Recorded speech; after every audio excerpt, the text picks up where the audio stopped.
இனிய காலை வணக்கம். இந்த படத்தை பற்றி நீங்கள் திரைக்கு வந்ததுக்கப்புறம் ரொம்ப பேசுவீங்க. ஏன்னா நான் ரொம்ப இதை பேச விரும்பல, நிறைய இடங்களில் சொல்லிட்டேன். ஒரு விஷயம் திரும்ப ஆணித்தரமாக சொல்கிறேன். ஒரு அவார்டு படம் அப்படின்னாலே பொதுவாக வந்து ஒரு ஸ்லோ மூவி, லேகாக இருக்கும், ரொம்ப ஒரு ட்ராமாட்டிக்காக இருக்கும் அப்படின்லாம் நினைப்பாங்க. அது எல்லாம் கிடையவே கிடையாது. நிச்சயமாக இந்த படம் அதையெல்லாம் அந்த மாதிரி எண்ணங்களை எல்லாம் உடைத்தெறிய அளவுக்கு ஒரு நல்ல சோஷியல் ரெஸ்பான்சிபிலிட்டியோட, ஒரு சமூக பொறுப்போட ஒரு நல்ல படத்தை கொடுத்துருக்காரு பிரம்மா. அப்படி ஐடென்டிஃபை பண்ண கிறிஸ்டி, இவங்க எல்லாருக்கும் ரொம்ப தேங்க்ஸ் சொல்கிறேன் இந்த நேரத்தில்.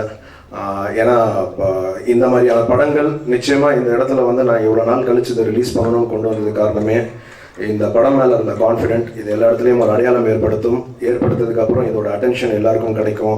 நிச்சயமாக இது எல்லாரும் பார்ப்பாங்க. எல்லாரும் பார்க்கணுன்றதுக்காண்டி தான் படம் எடுக்கிறோம், அவார்டுக்காக படம் எடுக்கல. பட் இதில் ஒரு நல்ல விஷயம் இருக்கவே எல்லா ஃபெஸ்டிவல்ஸ்க்கும் அமிச்சோம், சரியான அங்கீகாரம் கிடைச்சிது, சரியான பாதையை நோக்கி போயிட்டுருக்கோம். ஸோ நிச்சயம் தியேட்டரில் பாருங்கள். இந்த படத்தை பற்றி பத்திரிகை நண்பர்கள், ஊடக நண்பர்கள் ரொம்ப நல்லா சப்போர்ட் கொடுக்கணும். இந்த நேரத்தில் நீங்கள் இருந்து இந்த டீமை வாழ்த்தணும் அப்படின்னு சொல்லி இவங்க எல்லாருக்கும் என்னுடைய நன்றிகள். குறிப்பாக நான் இப்போ நடுவில் இந்த இசை நிகழ்ச்சிகளை இந்த மாதிரி ஒரு சத்தியம்லையோ இல்லை ஒரு பெரிய தியேட்டர்லையோ இல்லை வேறு இடத்துலையோ பண்ணுறதில்ல. ஏன்னா அதுக்காக எல்லாருடைய நேரமையும் இதையும் வேஸ்ட் பண்ண வேண்டாம். ரொம்ப சுருக்கமாக ஒரு எஃப்எம்ல இந்த மாதிரிலாம் பண்ணிடலான் இருந்தேன். பட் இந்த படத்துக்கு கட்டாயம் செஞ்சே ஆகணும், இப்படி ஒரு புதியவர்கள் வந்திருக்காங்கன்றது எல்லாருக்கும் அறிமுகப்படுத்தியே ஆகணுன்ற எண்ணத்தில் எனக்கு இந்த இடத்துல பண்ணியிருக்கேன். அதை மதித்து இவ்வளோ தூரம் வந்த அனைத்து கலைஞர்களுக்கும் என் முதற்கண் நன்றிகளை தெரிவித்துக் கொள்கிறேன். அதே நேரத்தில் இந்த நேரத்தில் இயக்குனர் பிரம்மா அவருடைய அவருடைய ஃபாதரை மேலே வர சொல்லணும்னு ஆசைப்படுறேன்.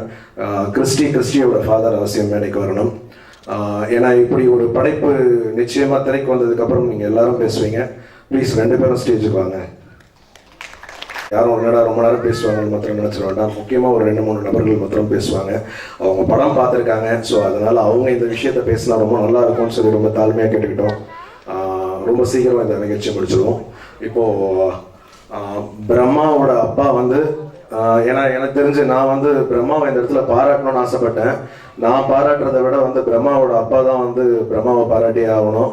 பிரம்மா கொஞ்சம் ஸ்டேஜுக்கு வந்தீங்கன்னா நல்லாயிருக்கும். அவங்க அப்பா இந்த பொன்னாடையே பிரம்மாவுக்கு போத்துவார். இதுதான் எனக்கு தெரிஞ்சு அவருக்கு உண்மையான வாழ்த்தாக இருக்கும்.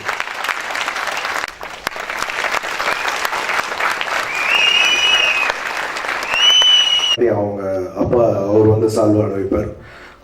ரொம்ப ஒரு நேர்த்தியான படத்தை ஐடென்டிஃபை பண்ணதுக்கு கிறிஸ்டிக்கு இந்த நேரத்தில் ரொம்ப ஸ்பெஷல் தேங்க்ஸ் சொல்கிறேன்.